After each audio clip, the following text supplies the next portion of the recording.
Hi, Steve. A few times it looks like the coaches were saying we need the guys to play with more spirit. What did you mean by that, and just why didn't they have it tonight? We just didn't have it. It was one of those nights.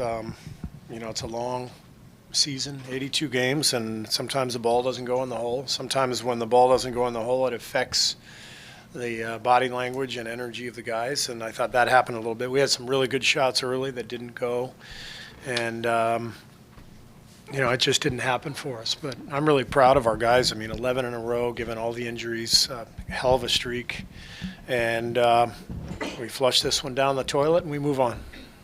Seems like Draymond got fired up a couple of times, tried to motivate the team. What was he saying during those huddles? What was he saying? Yeah. Nothing I can repeat to you guys. No, I appreciated his efforts to try to get us back into the game emotionally. He was yelling and screaming, trying to keep guys up. I think he was telling Clay, keep shooting, it's going to fall, it's going to fall. And then, he caught the elbow in the face, and I think, we tried to use that for some motivation. But, again, we just didn't have it. They were really the better team. They outworked us tonight. They deserved it, and it was a good win for them.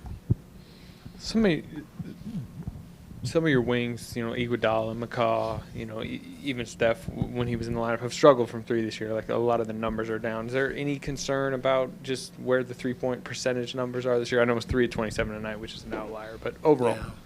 No, I don't have any concerns. We've been leading the league in three-point percentage most of the year. So I don't know if we still are. After tonight, we're probably not. But, our three-point shooting is one of our strengths. Tonight it wasn't there, but keep in mind when Steph comes back, a lot of those three-point shots for the other guys will be a lot more open because of the chaos that he creates and the penetration. One of the interesting things right now is we're just not getting the ball into the lane nearly as much, and it's because we don't have Steph's penetration. And I think the best three-point shots are the ones that come off penetration or transition where you're attacking the rim. It doesn't feel like we're getting great looks right now, but that'll come, and we just got to keep pushing forward.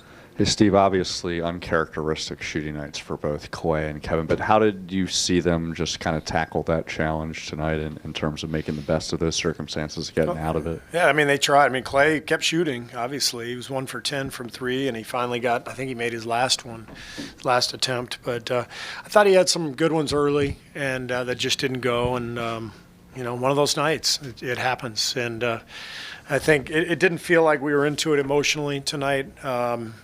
Sometimes after a long winning streak, whatever reason, you let your guard down a little bit, and it wasn't there. And our guys pushed and they tried, but we couldn't generate the energy and the effort that's needed to win a game in this league. Steve, just what did you see on the play there? Jokic caught Draymond with that elbow. Looked like just kind of an obvious missed call there. Just what did you see on that? I didn't see it. I just saw him go down. I never saw a replay. I asked the officials to look at it, but they didn't see anything to warrant another look. But I never saw the replay. I don't know how bad it was. How much I know you guys have been at home during this stretch, but it's been a lot of games in a limited stretch. Is it possible to feel that fatigue even though you are at home? It's not so much a physical fatigue. I think it's more of a mental fatigue. Sometimes, you win a bunch of games in a row and you get a little happy, a little comfortable. And the bigger concern for me tonight was I just didn't see a lot of joy out there. I didn't see a lot of excitement about playing. And first half, we were complaining to the refs most of the half, and we weren't locked in. We weren't having much fun, and I think you have to enjoy it out there to be effective. And so hopefully we'll have a little more fun on Christmas. You said you didn't see a lot of joy out there. Do you think part of that is because the guys were looking forward to Christmas and already thinking about LeBron coming? And No, I don't think so. Is that it? One last question, if I can. Looking ahead, Do you think Cleveland right now is your biggest competition in the East, or do you think there's other teams such as Boston and Toronto down the line that you're really going to need to watch out for? Well, we have great respect for all those teams. Boston beat us already. Toronto played us really well here. They're much improved. Cleveland, obviously, every year is a major contender. So I don't think of, I don't rank like who's our biggest contender, 1, 2. I don't care. It doesn't matter. There's a lot of great teams, and we're just trying to do our thing. Steve, I mean, having worked in the media, you know how these things work, but being a marquee game on Monday, is there a message you tell your team or anything you want to try to impart to them ahead of that game?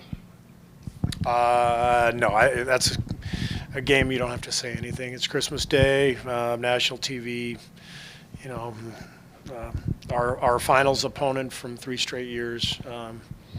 I don't need the Newt Rockne speech on Monday.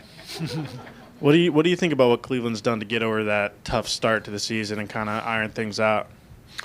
That was really surprising. I didn't think that they would come back. I mean, I know LeBron is great and everything. I thought they'd be sub 500. I hope the sarcasm came through there so that people aren't tweeting that I just dissed the Cavaliers. But they're obviously a great team.